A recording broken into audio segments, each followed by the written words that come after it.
Hi, I'm Nick Nanton, and welcome to Meet the Experts. I've got a great guest for you, my friend Roger Poulston, who is a tax resolution attorney, and he actually runs the largest tax resolution law firm in the state of Oklahoma. Rod, thanks for joining us, man. Hey, good to see you, Nick. Awesome. So tell us a little bit more about your business.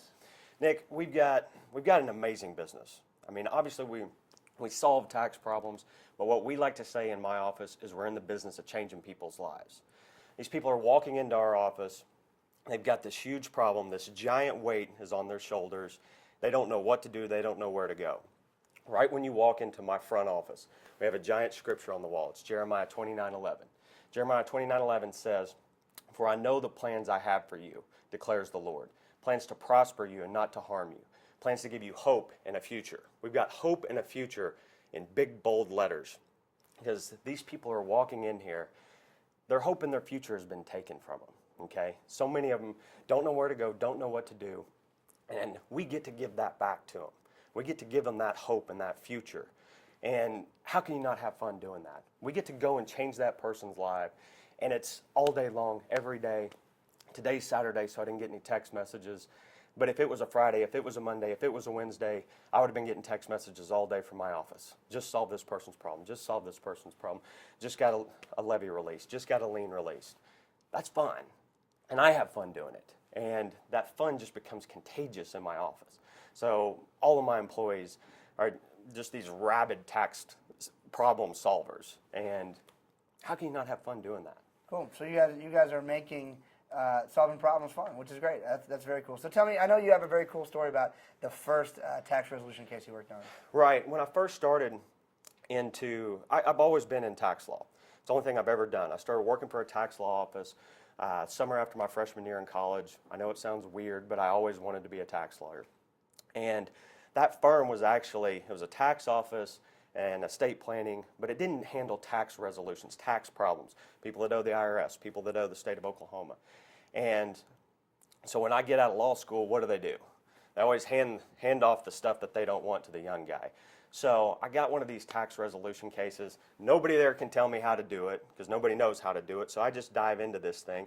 And here's these people. I had a guy who's an oil field worker. And he had a wife and he had 3 little kids. And the IRS was taking all of his money from him. He had what's called a wage levy.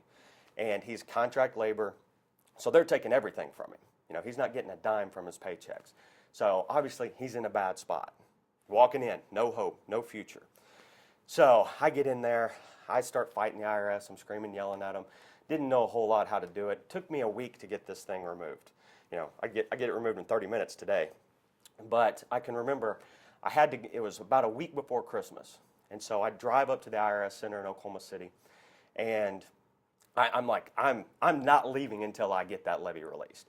And they figured out that I wasn't leaving until I got that levy released. So I get the release.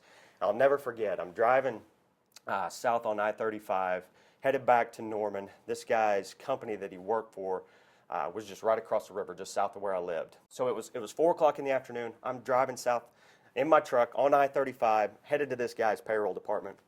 I'll never forget it. I called his wife on the phone. I couldn't get him. So I called his wife because I didn't know the number for the payroll department. I said, you know, I wanted her to call him to make sure somebody waited there in case I didn't get there in time. So I called her. And I told her, I said, I've got the levy release. I've got it. I said, call the payroll department. Tell them to keep somebody there because I'm on my way. I'm 30 minutes away. And she just starts bawling on the phone. And might start crying just sitting there talking about it. She just said, Rod, I can't believe it. She goes, I didn't think that this was going to happen. She said, I was going home today to take the Christmas tree down and figure out how I was going to tell the kids there wasn't going to be Christmas this year. And so I get there, of course get the levy released, and they got to have Christmas. And so I'm driving home that night, and at that point you're like, I'm not a lawyer anymore. You know, this isn't just about law. I don't care what's at the bottom of my name. I don't care how many letters are beside my name. It's about changing people's lives. And from there, yeah, I just went full force. You know, this is all I want to do. This is all I ever want to do. It's like God put me in this place to take care of these people, and that's what I'm going to do. So, still friends with that. They're still clients of ours. Once we take care of these problems, many of them stay with us. We're a full-service tax and accounting office, and we continue to take care of them. Still go fishing with my client. He's a big outdoorsman like I am, so it's fun.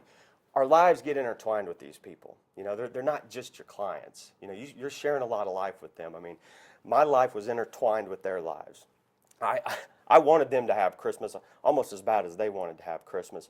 And it's not just a client anymore. I mean, we have a lot of those deep relationships in our office. Very cool. It's a bond. And you talk about those people, and I know you work in Oklahoma. I mean, have you always been in Oklahoma?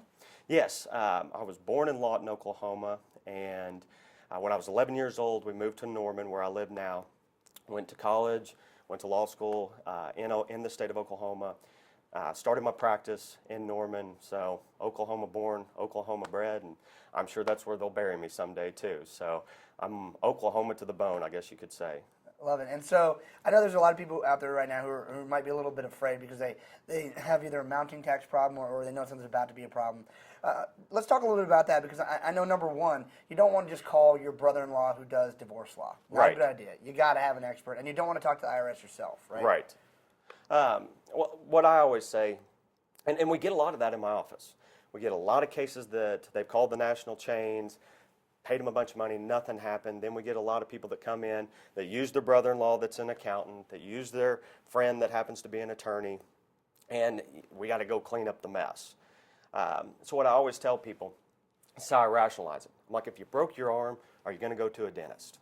No. Is that dentist a doctor? That dentist is a doctor, but do you want him fixing your broken arm? No. You're going to go to the type doctor, an orthopedic doctor that's going to fix your arm. We're the same way. This is a very specialized area of law. I've got accountants that work for me, and an accountant doesn't need to be in the collection environment. Auditing is one thing. Collections is another thing. It is two completely different worlds. So you've got to have people that are experienced, that do it all the time. Because the laws are constantly changing. I mean, we'll have 50 laws just in collections changed this year. So something that may have worked 3 months ago is completely different now. So we've got to stay up on those things. I mean, these are serious problems. These are problems that literally can completely destroy a life, can destroy families, can have assets taken away from you, have your business shut down. So this is a serious problem. You need somebody that can seriously take care of this problem.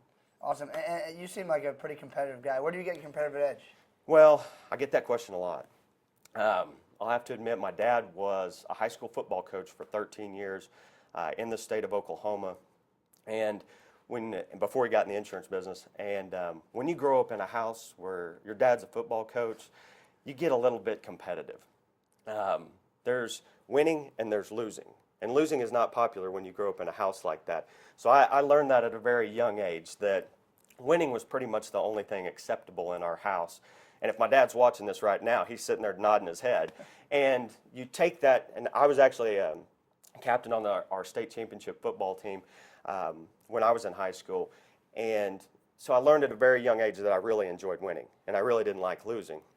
And I've literally just taken that mentality through the rest of my life and everything that I do. And I live obviously in a very competitive world, so it's a lot of fun. We like to win. I like to win. I like to change people's lives. My staff is very competitive, and we just have an environment that's like that. So it's a lot of fun. Very cool. And so I know there's a lot of people who are watching right now who maybe been sweating for 6 months or 6 years. Yes. Who really need someone like you to help take the burden off their shoulders. Right. How can they reach you to learn more? Well, they can give us a call. That's an easy way to contact us. That number is 405-801-2146, or they can easily just go on the web, and we're at www.irshelpoklahoma.com. irshelpoklahoma.com. Yes, Rod, sir. thanks for joining us, man. Hey, That's it's been awesome. great. Take care.